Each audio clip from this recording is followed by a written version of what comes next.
to be here. I'm trying to hold on to this podium so I can stop moving around for a second, because I don't want to look like somebody's waiting and excited. But I'm excited. Are you excited?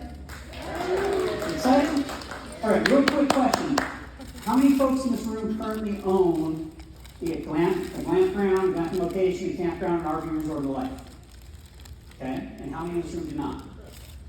Perfect. I'm speaking to everybody.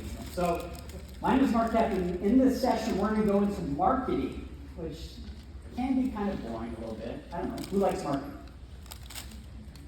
Who likes marketing? The reason I ask that question is if you operate a business now, or if you're going to operate a business, guess what? You have to like marketing. Why do you have to like marketing? Because how do you get guests into your park? Marketing and advertising. All right, let's get into it. Wrong button. There we go. My name is Mark Koep. I am the founder and CEO of a company called Campground Views. I have a marketing degree from Cal State University Northridge, and I have an MBA from Pepperdine University. Anybody been to Pepperdine University? Anybody from Pepperdine University? It's a big room. No? Okay.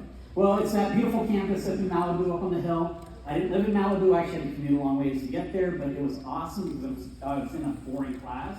I'd get up, go outside, and look at the ocean. So I enjoyed my degree.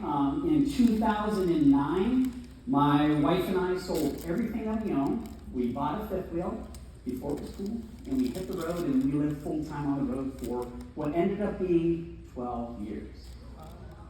What allowed me to do that is at the time I was running a digital marketing agency. So I had a system in place. Everybody's familiar with Google Maps, right? Google Maps? Google Maps launched in 2005, and I said, there's an opportunity there, not to be with Google, but to help them out. And so I set up a business that allowed me to get any business to the top 3 of Google Maps in 3 weeks. So you can imagine that was pretty cool, right? And so I had a reseller. We had thousands of clients nationwide. I didn't meet with anybody. We were virtual, so we sold everything. We hit the road, and we went out camping. And this was actually before glamping was even a thing. It was just camping and RVing. We started traveling the country. And some of the insight I'm going to share with you in this conversation, and there's this glass table right in the way that I'm probably going to trip over at some point. So if I do, I call it out much more of a glass table. Anyways, we started RVing and camping, and what we recognized is you can win in this space pretty easily if you do marketing and advertising right, because your competitors are not. It's actually, how many campers or RVers do I have in the room? Real quick, show of hands. And I mean like camping RV. All right. Now, the folks that raised your hand, is it a fun experience finding a campground or RV park in an area that you want to go to? No, it's brutal. It's brutal. In fact, if you're researching glamping resorts right now, or if you're kind of looking into the market, you know. You're going to get it out after you heard me. So I was going to trip off. You guys are awesome. Thank you. So, if you've been doing your research, you've been on some websites, and you've met some people here, and you've looked at their websites, and you said, oh, that's a nice website. And really, you're right, that website kind of sucks. And there's a reason why, and we'll go into those reasons why. So, what we're going to talk about today isn't my RVing experience or camping experience, but it's a glamping audience. And when we look at glamping, I'll be honest with you, when glamping first came out, I had a big argument with it. Because at the time, nobody knew what glamping was. Can anybody shout out and tell me what glamping is? Glamorous camping. Glamour camping, yes. Glamorous camping. Any other ideas? It's glamping. It was a trick question. Because it now means something to people. Glamping means something to people. Back in the day, you had to explain what it is, but people actually use glamping. And I was proving this when we were running a marketing campaign for a glamping resort, and our number 50 top keywords were all glamping in, glamping there. People were searching for glamping. Glamping's a word. So glamping's it. Glamping is glamping. That's all you have to say now. When somebody asks you what's the meaning of glamping, you simply say glamping. So what's the meaning of glamping? Glamping. There we go. All right. So when we're talking, the reason I just did that little exercise there is what we need to know about marketing and advertising our parks is it's about communication. And communication is not normally hard. Like, anybody have kids and try to communicate to their kids, say, clean your room, and it doesn't happen, right? Communication is hard. And the reason why communication is hard is because we live in a noisy world. I can actually start picking on people who are currently looking at their cell phones right now because they're not paying attention. They've got noise coming in and they're not hearing us, right? No, you're welcome to do that. I prefer if you listen, but you can do your phone and do 5 things at once. So can your guests. And so your guests, they don't hear anything you're saying. And so we need to develop our marketing and communication strategy around that. So we're going to go into that right now. Keep pushing the wrong button. In this conversation, we're going to talk about who our demographics are and what they look like. I love the Glamping show, and I love the Glamping show because of the image you see right there and that one we just saw before it. Because those are the images that you think about when you think about glamping, right? That's what we sell for glamping. It's like in the RV camping space. If you've ever shopped for an RV, you know that they showed the RV on this wide open meadow next to a lake, and there's deer frolicking outside. And then you buy an RV and you show up at an RV park and you're 3 feet from your neighbor and they sneeze and you say, "Gesundheit." So when we look at glamping, I love the imagery of glamping because it's very engaging, it draws you and you're like, that looks awesome, right? Until you go glamping at a bad location and you're like, that sucked. There were bugs, there was ticks in my bed, there was bad things. So we're going to talk about how we go about doing that and who our audience is today. And not just our audience in general, because I can tell you who the general glamping audience is. But if you're building a glamping resort in Florida, your audience is probably a little bit different than if you're building one in Colorado versus somewhere else, right? So understanding how to find out who your audience is very important if you're operating a business, and it's also very important if you're building a business. There are actually techniques right now today. Anybody heard of the Google keyword search tool? You can quickly, before you even buy a piece of property, identify if there is demand for glamping in that area. You don't have to buy the park, you don't have to do any test marketing. In fact, you can go on the keyword search tool and you can see the Google trends for the last year for those keywords in that area. Does that make sense? Anybody ever done that? Okay, a few people have done that. Am I right? I'm absolutely right. So if you want to write a note down, write down a note, Google keyword search tool, go on YouTube, look it up, and you'll learn how to use that tool. Because what you can do is you can look up an area that you're looking to go to and identify, the easiest thing that you can do is identify if there's people actually looking for what you're going to provide. The great thing about our industry is what I kind of let off with there. People know glamping. They're looking for glamping. They're just not looking for it everywhere. Right? I don't know that there's a lot of searches for glamping. I don't know. I'm not going to pick on states because let people from all sorts of states. But there's probably certain areas where people aren't actively looking for glamping. If you know that in advance before you build your park, you'll figure it out real fast and you'll save yourself a lot of money. One of the biggest things, one of the most disappointing things that happens in my business is somebody will contact me. Hey, Mark, and unfortunately the market's changed, so I'm having this more and more often. We just finished building a park. It's empty. Nobody's coming in. Can you help us? Yeah, we can help. It's going to be a long time to make it help because we got to first off find out if there's demand. That's what that Google keyword search tool does. It tells us if there's demand and if it's the right audience. So we're going to talk a little bit about demographics and psychographics. Let me stick on that. Psychographics. What do you think the mindset of your ideal customer is? Feel free to shout out some ideas. What are your ideas of what your glamping audience is? Anybody? Nature lovers. Nature lovers, okay. Escape the city. Escape the city, good. Couples retreat. Couples retreat, good. Relax. Relax, excellent. Easy, work from home. That's a good one, very good one. Work from home. Adventure, freedom. That's why this imagery works so well in this space, in camping spaces. People want to escape. And that's what they see with the glamping units compared to a hotel. You're all maybe staying in hotels right now. Is that a fun experience today? Yeah. No. Don't tell us what hotel you're at, so that's a bad thing, right? No. But it's true, right? Because COVID changed everything. COVID changed our audience. People are like, man, I have to go stay. And so, and for the folks that own glamping resorts, any of you ever have somebody show up in a Sprinter van that's like a $120,000 camper van to stay in one of your glamping units? Right? Yeah. You know why? Because they have their toilet with them. They don't have to stop at a restaurant. They can bring their own food. The audience has changed. You're in the right market. This is a growing industry. And so they seek all these experiences in these outdoors. So I just cover this right now. So one thing about me, just real fast, on presentations, is I prepared this a month ago. Can you all hear me in the back? Good? Okay, my speaker's in and out of here. All right. I prepared this presentation a month ago. One thing about me personality-wise is I don't go the same way twice, even when I'm driving home. So we'll see where this conversation ends and begins, and I might go, oh wait, I already covered that on the slide. So we just covered, hey, you all covered it out, right? The one thing that's on here, we're talking about social media influence. Social media actually has an overwhelming impact on this industry in particular because people want to brag a little bit about where they're staying. Check out this unit. So if you're developing a property, think about that. Are we developing a property that's photogenic, that's got some pretty views that people are going to want to take pictures of that unit they're staying in and share it with others?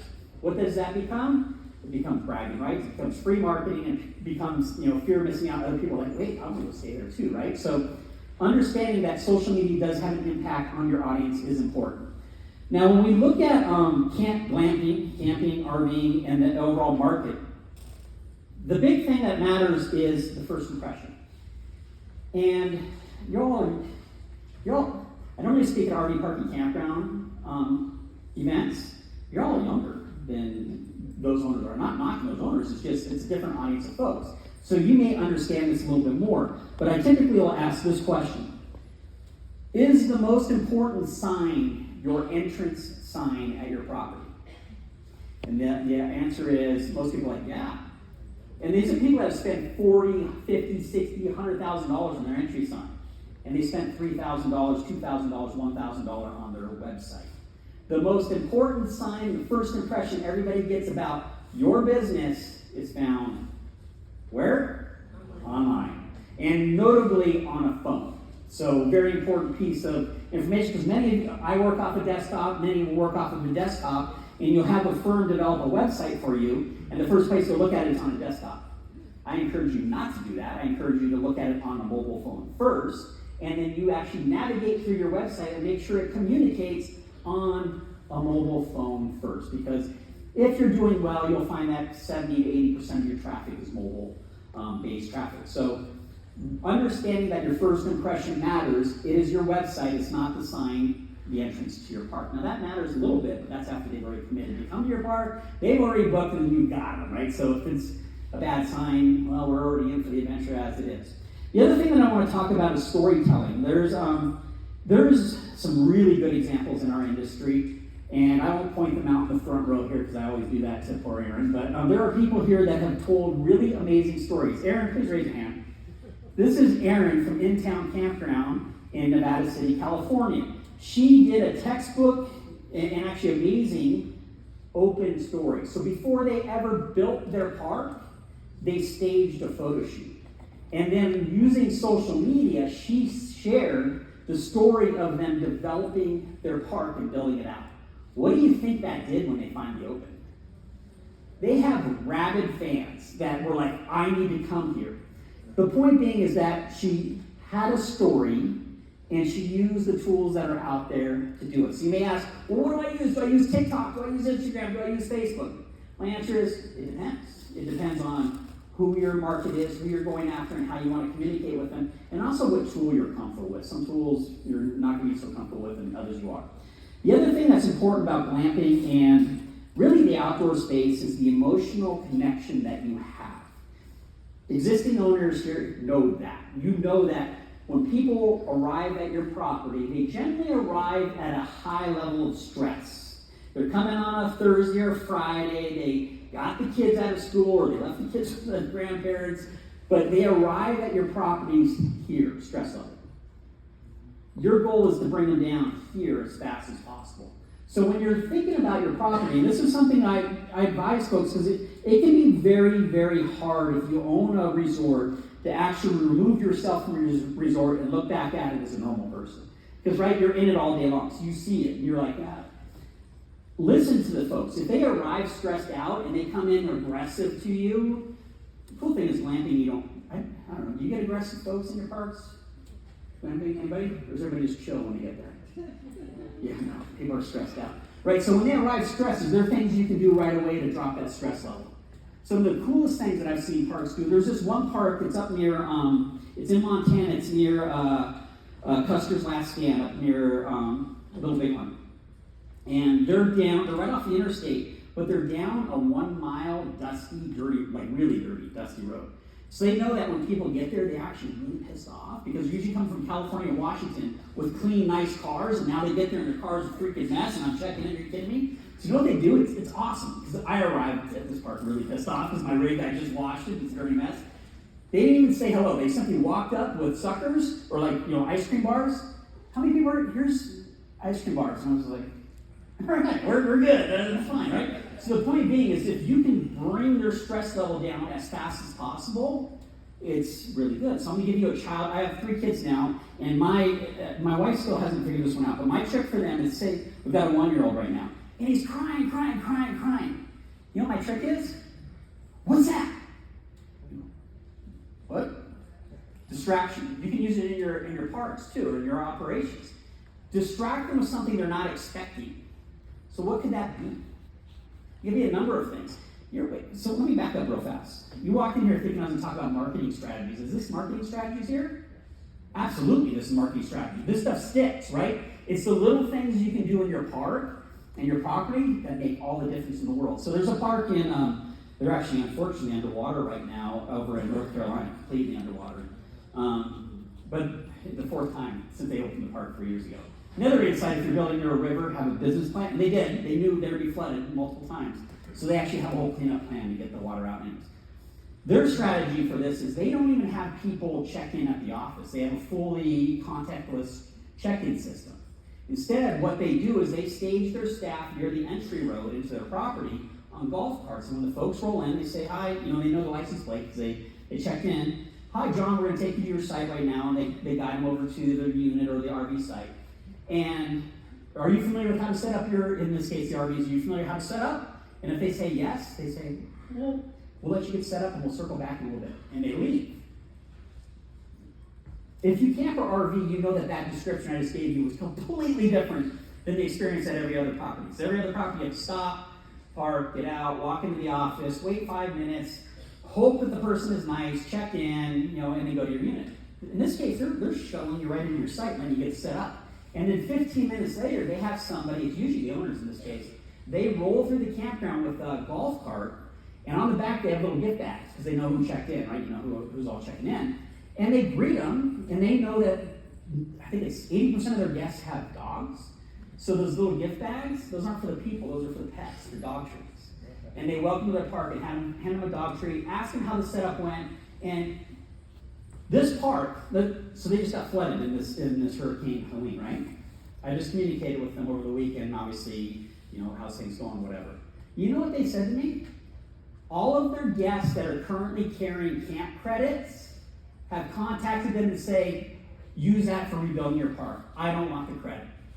Think about that. That's guests like, I love your park enough that I want to help you rebuild. So that is absolutely an example of an emotional engagement. This isn't just an experience. They're engaged with that property. And when we talk about engagement, we talk about emotion. Remember I said my degree's in marketing. It's actually a Bachelor of Science in marketing. Any other marketing majors in here? We got a few. It's a science, right? It's a science degree.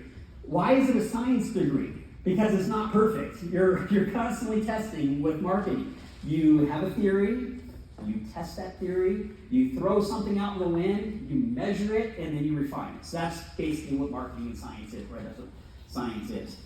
So trust the science in this realm, right? Okay, so explaining too much versus too little. What do I mean by that?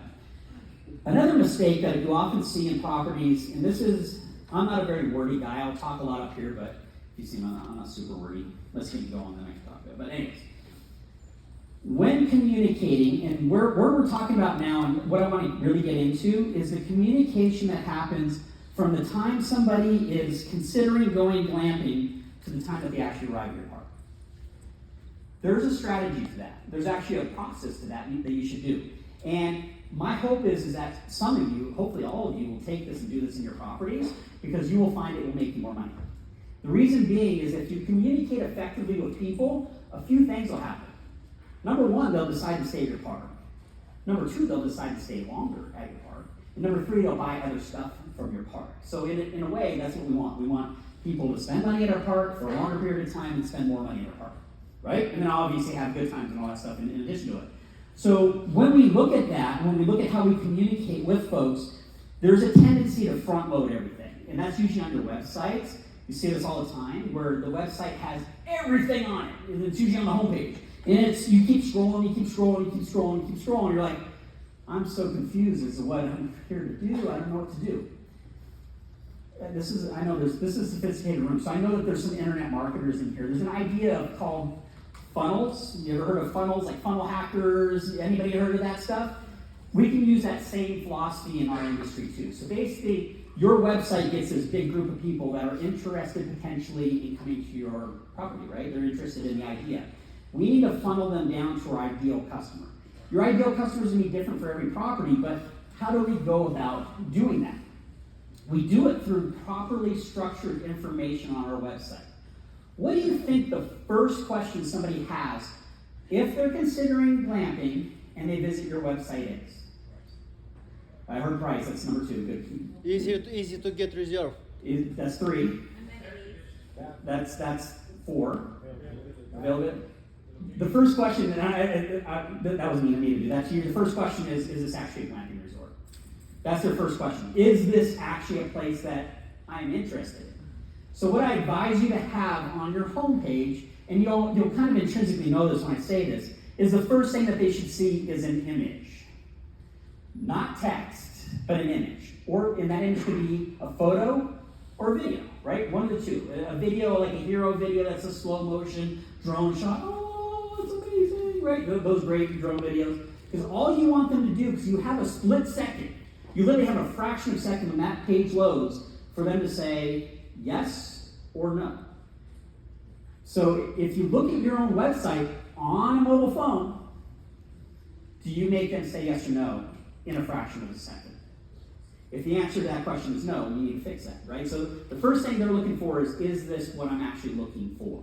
The next thing, and it was a shout out already, the next thing that they're looking for is price.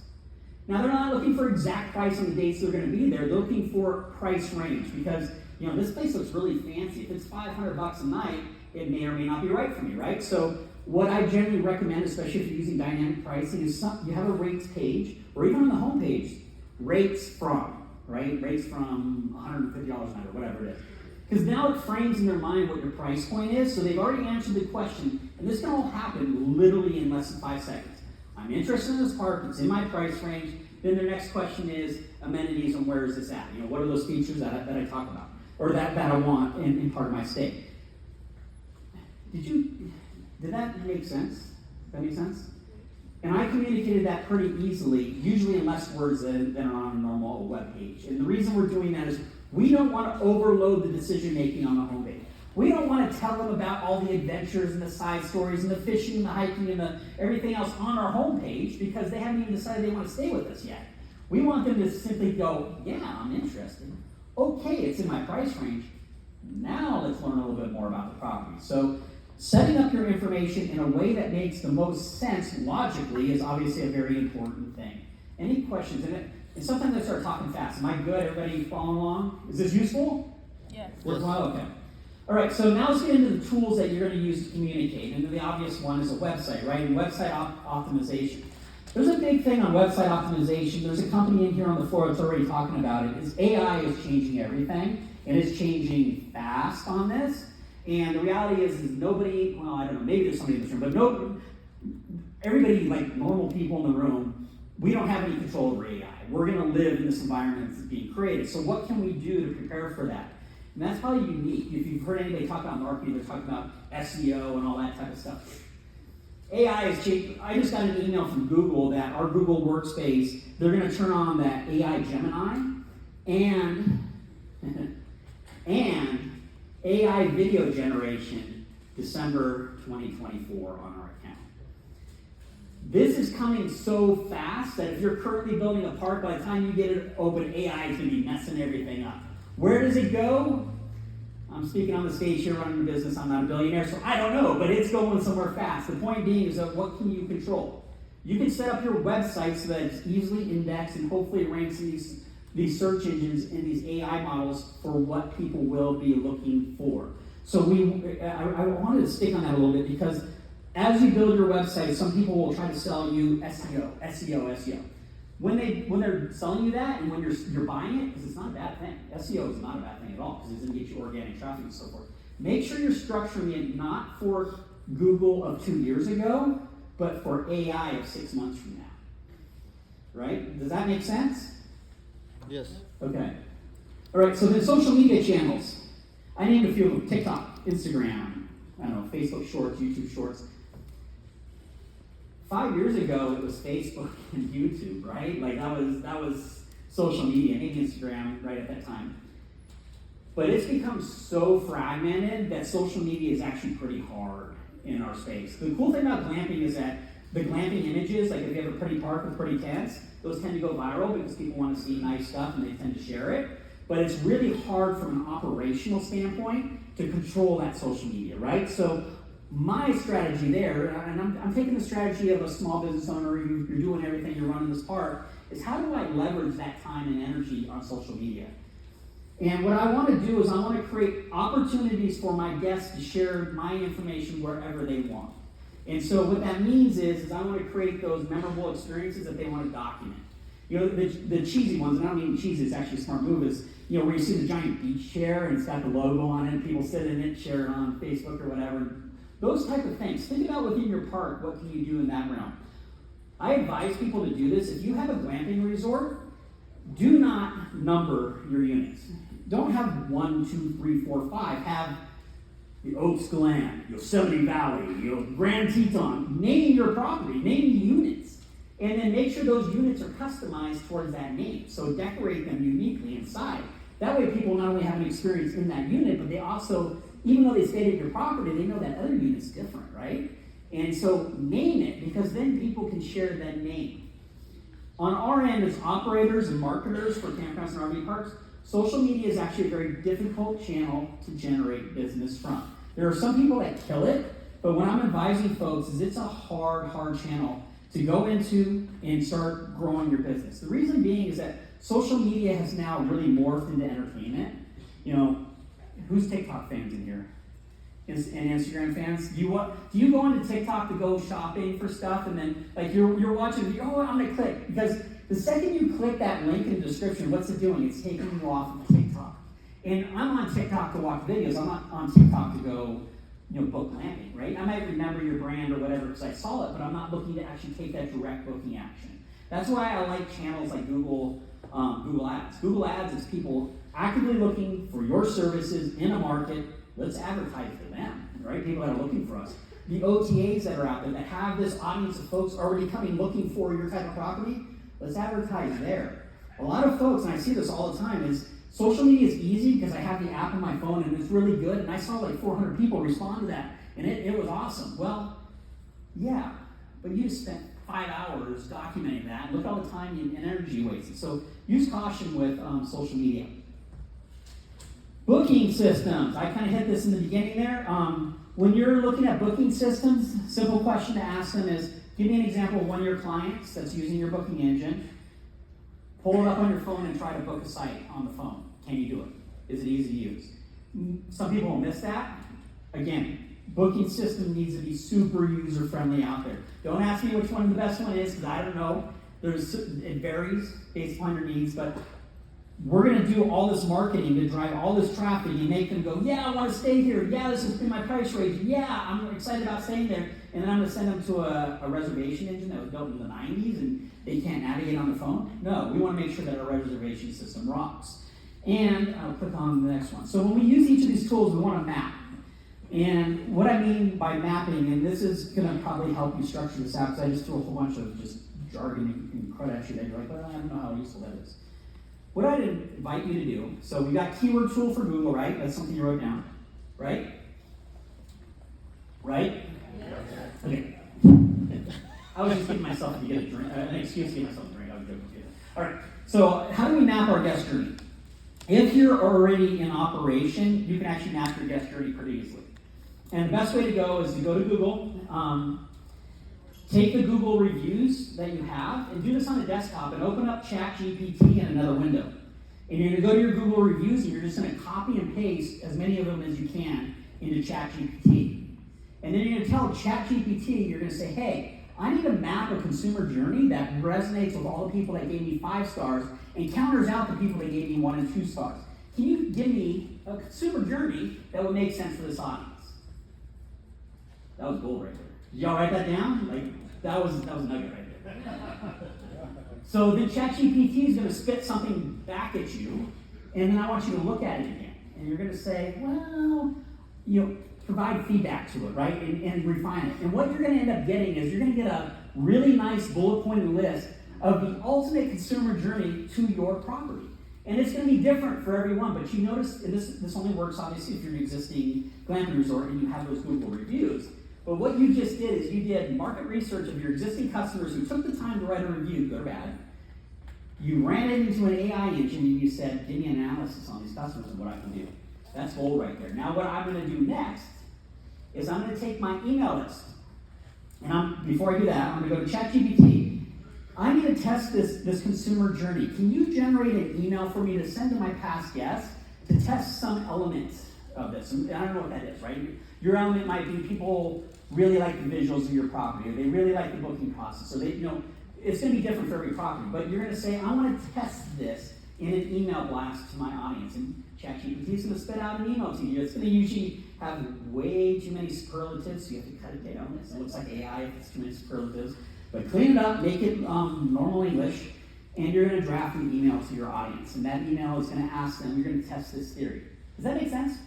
Yes. What we're doing here? Because what we want to do is we want to understand what our current customers think about our business, develop a communication strategy around the ones we know enjoyed it versus the ones we didn't, and then we're going to test that for some emails direct to our customers.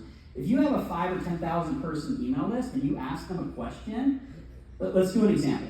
Let's say ChatGPT spit out that the reason people love your property is because it has amazing scenery of the mountains around you. And then if you give it the other instructions, it's probably going to give you an email with a subject line of, which do you like more, our units or the mountains, right? And then it's going to say, hey, we're testing a theory here. We think people like our units way more than they like our mountains. Which do you prefer? Click here and tell us, right? What did you just do? You totally engaged your entire guest population that had stayed with you before, and you're testing this theory. You're probably going to find out that they like the mountain views of your property, right? What did you just do also? Reminded them of your property and reminded them of the mountain views. So all that additional bookings you get, you can send me a 10% check later on after the show, right? So we just did some marketing, right? We just theorized something, we put it out there, right? So sending the right message at the right time, we just did that right now. But what you want to do when you design a communication strategy is, imagine this, and this is not done by any RV parks or campgrounds at all right now. We spend a bunch of money on Google Ads to get that person to click on a link and land on our website. They are interested, they like the price, but they're not really ready to book yet, right? So what are they going to do? Right now, if it's your existing website, you hope that they bookmark it and they remember to come back to it. But you and I both know the second that gets bookmarked, they forget it's bookmarked, they're never coming back to your website, right? So what I would encourage us to do, because we're now all expert marketers, is we want to give that person that showed interest in our park, they're in the right audience, and they're potentially going to stay with us, we want to give them an excuse to give us hopefully just one thing, which is their email address committing that they're interested in us. So what are we going to do? And if you ever heard of lead magnets? Lead magnets is the internet marketing term. You're going to offer them something of value. So what we know is, let's say I have a glamping resort near Rocky Mountain National Park. What can we assume about that person? They're interested in going glamping near Rocky Mountain National Park, right? Like, it's pretty basic. So what can I give somebody that's coming to Rocky Mountain National Park that they would actually download? Well, if I'm near Rocky Mountain National Park, I know that their biggest pain point right now is getting those stupid entry tickets and timing that, right? So I'm going to make a one-sheet tip 10 hacks to make sure that you get your entry tickets right at Rocky Mountain. I'm going to make it a one-page document, and when they give me my email address, I'm going to send that to them. I'm then going to add that email address into an automation sequence, and I'm going to stay in touch with them and encourage them to come stay. Did that make sense? Any questions on that? Let me ask you this. Does that sound like a doable thing? Yeah. And if you get stuck, ChatGPT still open in your tab. Say, hey, ChatGPT, I need some help with this. So we're going to do that. The other thing that we're going to do is we're going to introduce into our communication chain on the phone the same strategy that we just did online. How does that work? Well, there's some really good examples out there in our industry where when the people answer the phone, they answer it with a smile. Hey, it's a great day at KOA. Perfect example. You ever call it KOA? It's always that welcome. Really good example. Do you have that script for your property already? Do you train? Let's call it train. Do you train your staff to answer with a smile and whatever your script is? If you don't, there's that tab called ChatGPT and say, hey, I need some help with a welcome script for my audience. Because I wanna sound the same in person as I do online. All right, so when we're looking at our communication strategy, and I just kind of jumped around a little bit to it. And like I said, I prepared this presentation a month ago, and I go a different route every time, so we're gonna find slides that I already covered. I apologize, but that's just how I roll. It drives my wife nuts, by the way. She's like, which way are we going home now? I grew up in Southern California, and we used to go on dates, and I hate traffic.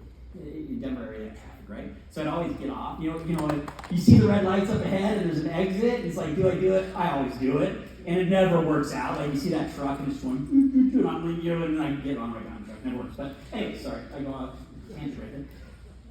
All right, creating guest personas.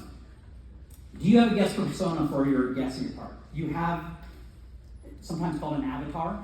Do you know who that guest is? Do you know what they look like? Can you talk to them? So an avatar and I won't put it in the spot, but an avatar is an image of your ideal guest. It's who you're communicating with. It's very difficult. It's actually very challenging from a marketing perspective to just sit behind your computer without knowing who you're talking to and generate a message to them. So if you generate an avatar of who they are, like who you're talking to, it makes it very easy to talk to them. Oftentimes, I love the voice app on phones. Like, say I'm talking to somebody, I'm like, man, it's really good. I hit the voice app just to record my voice, and then I'll use some services to transcribe that, and then I'll feed it into ChatGPT, and then we'll get some good communication out of it. But we want to personalize our communication as much as we can to our audience that's coming into our park. You experienced that a little bit today, but it kind of went away. It was actually a really hot thing 20 years ago. Oh, technology is going to make it very easy for us to personalize things. And then nobody actually used the technology to personalize everything, and we all get the same experience. If you can go that extra step and actually understand who's coming, like there's a difference between somebody coming with the kids and somebody coming on a romantic weekend, right? If you know that and you know how to communicate to them and segment them out, you're going to not only look better to them, but you're going to create a better experience and all the things that come out of that. So I'm going to dive into the perfect communication system, and I want you to start thinking about questions that you may have for me, so I'm going to dive into this right now. This is, if you take notes, it's weird how it does that. It always, can you still hear me in the back? Okay.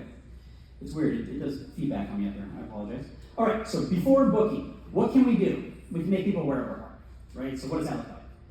I don't know. It depends on the park, right? So let's understand who our audience is and where can we communicate them to make them aware of our park. Do we do social media stuff? Do we do giveaways? I can tell you that the market has materially changed in our industry in the last few months. The COVID boom's kind of over. Things have gotten kind of messy with this election cycle. It's gotten more competitive. And we're getting a lot of properties now are like, hey, I didn't have to do squat for the last 4 years. People just showed up and I was full all the time. That's changed. You now actually have to market your parks. You actually have to draw people in. So understanding how we're creating awareness is important. Is it online? Is it Google Ads? Whatever. Informational content. Remember I said we lead with a beautiful image or a video to get people interested in our property, right? And then we tell them the price. Well, then we can take them down this other journey on blogs and FAQs. Why blogs and FAQs? Well, a blog can be an FAQ at the same time. What does a blog do? In the Rocky Mountain example, I have blog posts. I would actually, if I'm near Rocky Mountain National Park, I would set a schedule for myself to generate a blog post about Rocky Mountain National Park every week. And that would be posted on my website. It would be talking about elk sightings, bear sightings, how the conditions of the roads. And this obviously varies based upon your location, but find something that's unique about your park and become the expert at it. Does that mean I have to generate everything and come up with all this content on my own? Nope, because I have that tab open called ChatGPT, and it's going to help me generate this content all day long. I'm going to post online. So when I talk about, the strategy I take here is I want to be the expert, and when I say I, my park, I want to be the expert on their area so that people come to me because they know that I know what's going on. When's the fall festival? When's the winter festival? When's, whatever, right? There's a whole bunch of stuff going on in your area. How do you go about doing that and communicating that effectively? And again, we want a clear call to action before booking, because the whole point of the before booking process is to get them to actually book, right? So now we're in the booking process. What is the number one thing that we want here? We want to make sure that our booking process is amazing. I had this property call me up and they said, we're down 30% year over year. And you're running our marketing, so it's your fault. And then I ran their analytics and we were driving in 30% more traffic into their website. How are you down 30% if I'm driving in 30% more traffic? And it's targeted traffic. It's people looking for, their stuff. Well, I grabbed my phone and I tried to book a site. I couldn't book the site. It just kept coming call. It wouldn't let me book. That's not a good experience. So I said, hey, your booking system's a problem. No, it's not. I'm like, okay, well, whatever. It's your booking system. The point being, when they're booking, test this. This is very hard as an operator. It's actually very easy for your neighbor to test it. So if you have a park, if you're in this room and you have a property, my advice, pull up your property on your phone when you're on the break here and hand it to somebody that you don't know and say, give me the honest truth. How easy is my website to navigate and try to book a site? And see what they have to go through to do that. And then wherever they get held up, fix it. Don't explain it to them. Make a note that, they got stuck there. I need to fix that. You need to make that seamless. The other thing that often happens is real-time support. Somebody on the phone, somebody on chat, somebody who can answer the questions that they're going to have. Glamping units are different than RV sites, right? Because they're different. So people are going to have questions about that. How easy is it for them to get an answer to that question? Do you always get the same question? Can you make a quick YouTube video describing it? That's part of your booking process, maybe, but go through this process. This is a journey, right? You're not going to fix this overnight. There's a journey that you want to go through to do that. And then between the time that they book and the time that they stay, the mistake a lot of folks make is you don't communicate to them in that chain. Do you know that you have a bunch of bookings that are being made in January for 4th of July week and weekend? I would actually create a custom communication sequence for that audience that communicates with them between January and July about, not every day, I'm not going crazy, but understanding how often your audience wants to be communicated with. I want to get them super excited about their stay, and I want to keep them engaged. That way when June rolls around and it's right before your cancellation window, they don't change their mind, right? We want to keep them engaged and keep them booking. So I want to think of things that are valuable to them. Again, it's dependent upon your property. If I go back to my Rocky Mountain example, I've already given you one tip. Hey, what's the ticketing like and how hard is that to get? But think about your customer as they're looking at your property. I'm not going to turn my back on you. But if they're looking at your property, what are their questions? What are the road conditions? How do I get there? What's the weather going to be? All those type of things. Start considering that, and you can develop content that applies to them, and you can structure out that communication trait. All right, I covered the welcome to the site already with that stuff, and then on-site engagement. Can you maintain that consistent communication strategy on-site as you go along? Yes or no? And I'm not asking you that now, I don't need to call hands, but ask yourself that about your property. Do I communicate with people the same in person on my property as I did to get them here? If I didn't do that, I want to adapt and do that definitely, all right? And then departure, I want a smooth checkout process. I'm going to bust through this because we want to do some questions and answers, but I may come back to this because I think it's important. Let me summarize these last slides here real fast. We did a lot of effort and we spent a lot of money to get that guest to book, right? And then we did a lot of energy and a lot of effort to get them to come. And then we made their stay amazing. And then they leave. All that money we left, we want them to turn around and come back and start that process again. So I want you to think about your exit and your post-stay as somebody who knows who you are and had experience at your park. How do we re-invite them back to come stay with us again? There's some really cool strategies that operators have done to do that, where they're like, hey, book now your next year vacation, you get a discount, stuff like that, right? Think outside the box of this because you spent a whole bunch of money to get this person in your property. Let's make more money off of them because they're having a good time. When I say making more money, they're having a good time. Let's keep them coming back again and again. And the thank you message. This is your goal right here. The thank you communication. The best email that you can send, some of the systems have now built this in, is within 30 minutes to an hour of their stay, they left, send an email. Did you enjoy your stay at our property? And there's two links or two buttons. One says yes, one says no. If it's yes, you land them on a page that has links to all the review engines and say, please write a nice review about us on your favorite review engine. If they say no, they land on a totally different web page that has your phone number, your GM's phone number, your email address, your GM's email address, and a form that allows them to contact you and tell you exactly why they hated you and had a bad experience, because then you can fix it versus them going online and writing a one-star review. So that's what I would want to do in a post-stay follow-up. All of this is measured, all of this is tracked. If you don't have Google Analytics on your website now, make sure you have it on your website, because you can actually see everything I just described. If you set it up, and this is an incremental process. You're not going to do this overnight, but if you set it up right, you can actually see the traffic come into your website. You can see them visit your rates page and your amenities page, and then click your book now and book and convert into a guest. And you can actually measure that process all the way through. And then analyze that data and refine. So that's your measurement and refinement process. So I don't need to go over the recap, but I do want to leave some time for any questions that have come up. Go ahead.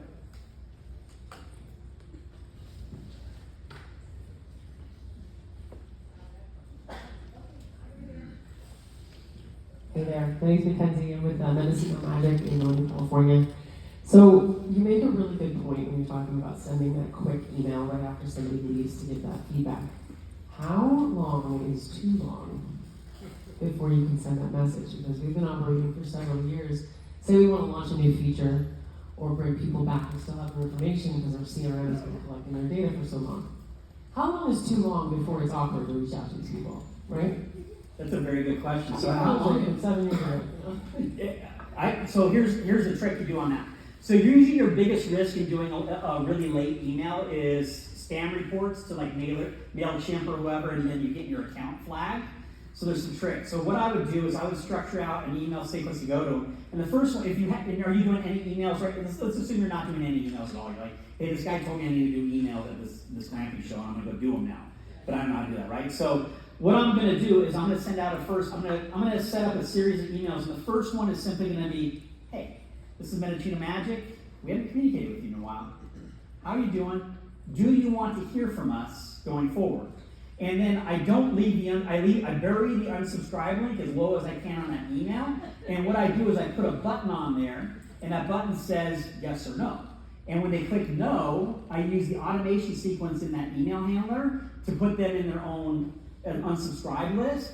So they think they unsubscribed. I hope there's nobody from the email companies there. They think they unsubscribed. They just moved themselves into a different group, and then you're manually deleting them off your list. And now you've gotten permission to start emailing the other folks. And then what I do next is I start my email sequence, whatever that may be, right? So ask for permission again from them, knowing that you're going to get flagged. And you may even want to. We just did this. So with our company, we partnered with a bunch of campgrounds doing email blasts, and one of the parks had 30,000 emails on his list, and he hadn't sent out any emails. And we're like, "You're gonna get blasted, man." He didn't, because we did that, and so he got a bunch of unsubscribes, and he was able to stay just under the threshold of getting his account banned, and so he was able to hit that list. Cool, thank you. Yeah, we just had our 10,000th guest, so we've got about 6,000 emails that we're trying to get through, and come visit us sometime, Northern California. Well, and it's important now, so it's more important than ever to communicate with the guests who have stayed with you over the new ones. The market's changed, like it's legitimately changed. So existing guests know who you are, they've experienced your park. Get creative, think about ways to do it. And again, that tab, I love ChatGPT, it's freaking awesome because like I need to bounce my ideas off somebody, and now my somebody is ChatGPT, and I can just say that was a stupid idea, and then I don't have to get any feedback from it because it's like, okay, sorry, try again, right? So, good. Hi. Okay. So going back to the key metrics and data analytics, no, that's fine. How are you measuring all of that? So I have a boutique marketing studio. When we're taking into account GDPR, people, like the cookies and everything, how are you or your clients measuring that? It ends up becoming, it's a really good question. So what she's talking about is a lot of areas, like even some of the browsers don't allow you to set cookies, and so you can't even track them when they're going through, right? So it ends up becoming, you track what you can and you kind of extrapolate it from there based upon your books. In the end, you know how much revenue is coming in the door because that's in your cash register, so you know, hey, this revenue is coming out of it. Where it becomes difficult is if you're doing a lot of fancy digital marketing, you start losing the ability to know that this worked better than that. And so it depends. Like what I would do is, if I'm really into that and want to measure it, I would create unique landing pages with their own booking buttons that I could track. So I would start dropping them into their own little unique funnels if I was really, if I really wanted to get precise on it. Otherwise, I would just extrapolate out, hey, is this working or not? Great, thank you. You're welcome. Hi. What do you think about using bots in the websites? Like chatbots? Chatbots. Chatbots are amazing. There's some new AI tools that are out in space that create these chat experiences. The biggest thing I've seen is just making sure that they seamlessly flow within the website. So sometimes they get a little bit aggressive and they start popping up all the time over everything. Like I would, hey, tone that down a little bit. Let's make it a tool, not the primary thing. But the cool thing about AI is it's making a lot of the things we do very easy to automate and make better. So I would encourage you to test it. I would also encourage you to be aggressive on the testing, and with the provider that's providing it, it's your property. If you're annoying your guests and they're not booking, bad, right? So you want to encourage them to make their tools better. And so, yeah, anything that you can do to make that, especially when we go back to that booking process, right?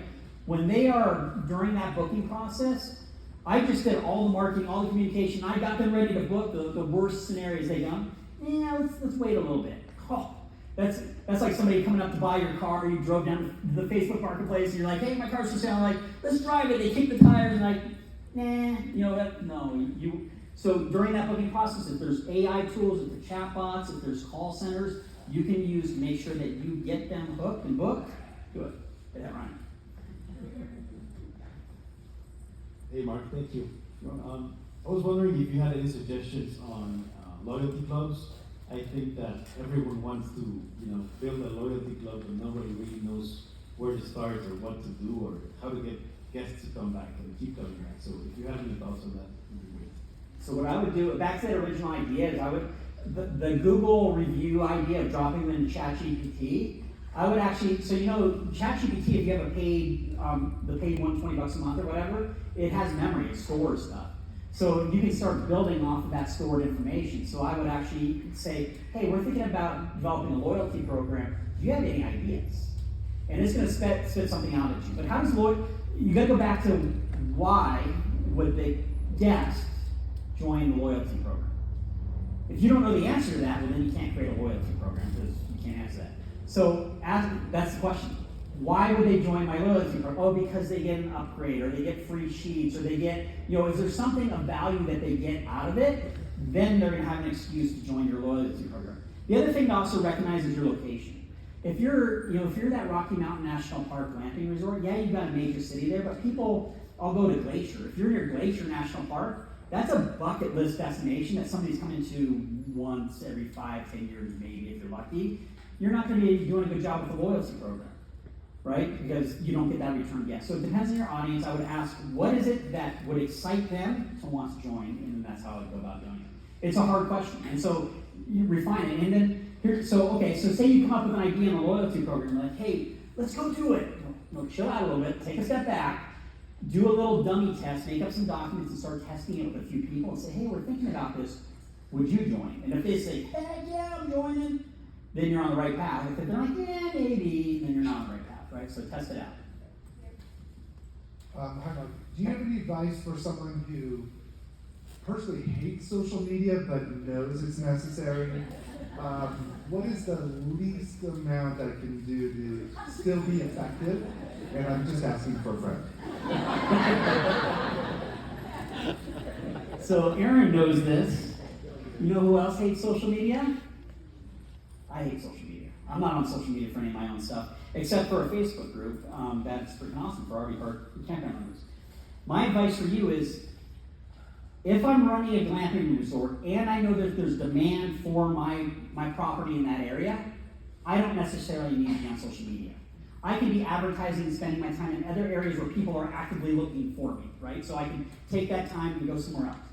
But I'm going to allow opportunities for my guests to become my social media experts. right? So I will monitor social media to see what people are saying about me, and I would set up opportunities for people to become my social media ambassadors. Because really that's all an effective social media campaign is. Like there's people out there that post every day. They post every day. And honestly, the posting sucks and nobody engages with it, and it's like, it's actually the easiest way to see if somebody's legit or not. They'll have 400,000 followers, and they'll do a post and they'll have 3 likes. You're like, you have no engagement, right? Nobody cares about what you're posting. If nobody cares about what you're posting, why are you posting, right? So social media, do you like communicating with people? Okay. If you like communicating with people, view it as just a communication platform. How do I communicate with people? I'm not encouraging you to download it on your phone. You don't have to do that. The other tip is hire somebody who loves social media and encourage them to manage your property for you. That's the other strategy, right? Then you don't have to touch it. They deal with it. The trick there, though, is don't just hire your niece because she has a Facebook account and she has a bunch of followers. Hire somebody who knows what they're doing and can generate reports and actually tell you, and you can actually do this in the interview process. If they say, oh, it always works, they're lying. It doesn't always work. They need to refine all the time. So if they're honest with you and say, hey, we're going to run your campaign for a few months, we'll measure it, we'll give you the results, and then we will refine our messaging and tone, then you're on the right track. So either don't do it, give your guests the opportunity to do it for you, or better yet, if your park's big enough and you're generating enough cash, they'll hire somebody to manage it for you. Yeah, just following up with the gentleman who mentioned about the chatbots. Analog versus digital.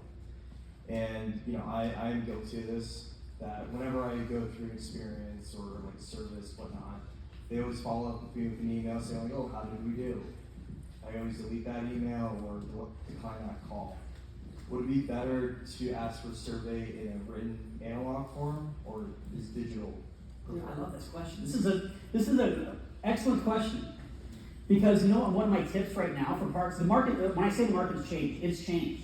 For anybody in here who runs a park, it's changed, right? It's changed. You know what a tip is that I've given folks, I don't know if anybody's taking me up on this, is if you're slow, I want you to get your customer list out, and I want you to start dialing from your office. Call them. As the owner. Some people won't do that because they're not comfortable doing that. But if you do that, the nuggets you're going to get are going to be amazing. Hey, John, this is Mark. You stayed at our park last month. Did you have a good time? Listen, right? You thinking about coming back? No, yeah. You see where that conversation goes. So old school is actually new school a little bit. It's kind of a secret way. So another way would be handwritten letters. Like, hey, we enjoyed your stay. Let us know. And if you can stand out from what everybody else is doing, go for it. I'm not going to say don't do it. Just know that you're giving yourself the work and the monitoring and all that type of stuff. But yeah, very good questions. That help? Did I give you permission to do it? Is that the question? So here's the thing. You are the business owner. You are the operator. You have permission to do anything legal to get guests into your park and allow them to enjoy it. I know some folks need permission to do that. You have permission to market your parks. You have permission to experiment. You have permission to try things. That's the only way you're going to grow your property. So if you need that permission, you have it here today. Go try it. A couple of questions, but they are quick and related. Will your slides be available for purchase or for free? Purchase? Holy, I can make money off this? Sally, these are mine. They're copyrighted. No, they'll be sending you, everybody who's attendees, you'll get a copy of all the slides from the presentations in a week. There'll be a link in an email. There'll be a link in an email coming to you after the event. Yeah. Thursday or Friday. Okay. Okay, thank you. I didn't know And you do did, you or your company post this type of content anywhere where we can follow you? We do, yes. So we have a Facebook group. I can't say the name because it's 15 words long. It's actually kind of funny. It's like RV park owners and campground owners, managers and marketing forum, blah, blah, blah. And like 15 people copied that and have like shorter versions of the same long name. It's hilarious. Mark at campgroundviews.com is my email address. Drop me an email and I will send you a link to it. So if you want to join, there's 4,500 members of that Facebook. Any members in this room that are members of the Facebook group?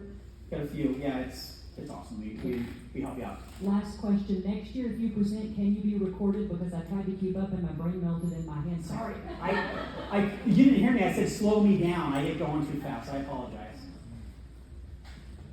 Hi, I'm Ann Conradi from Texas at the Utopian. So our digital marketing team recently told us that if we use ChatGPT for blog posts, that Google has done something in the last 6 months that will block the algorithm or the tracking.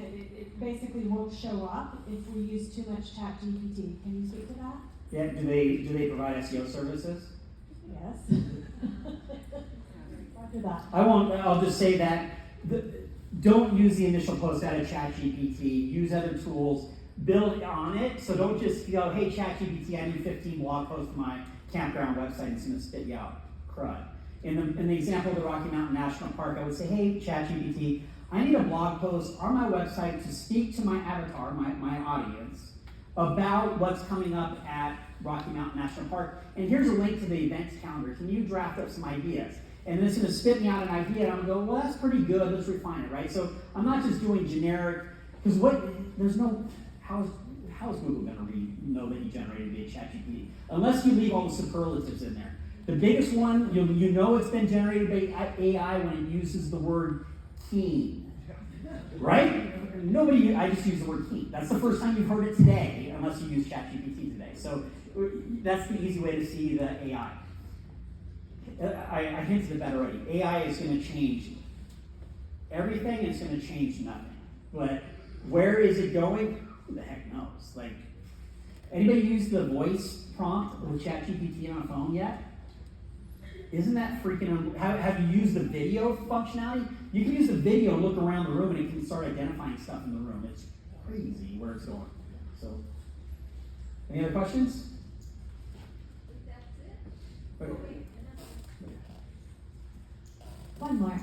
You mentioned earlier about having a lead magnet, or at least coming from someone who was thinking about booking. We know that this person's been to your page, but we're hoping to utilize a lead magnet. For that person that hasn't booked, how do you utilize that to reach back out to the, hey, like their products? Hey, we saw you left something in your cart, or hey, we saw you poking around. Is there an equivalent for this?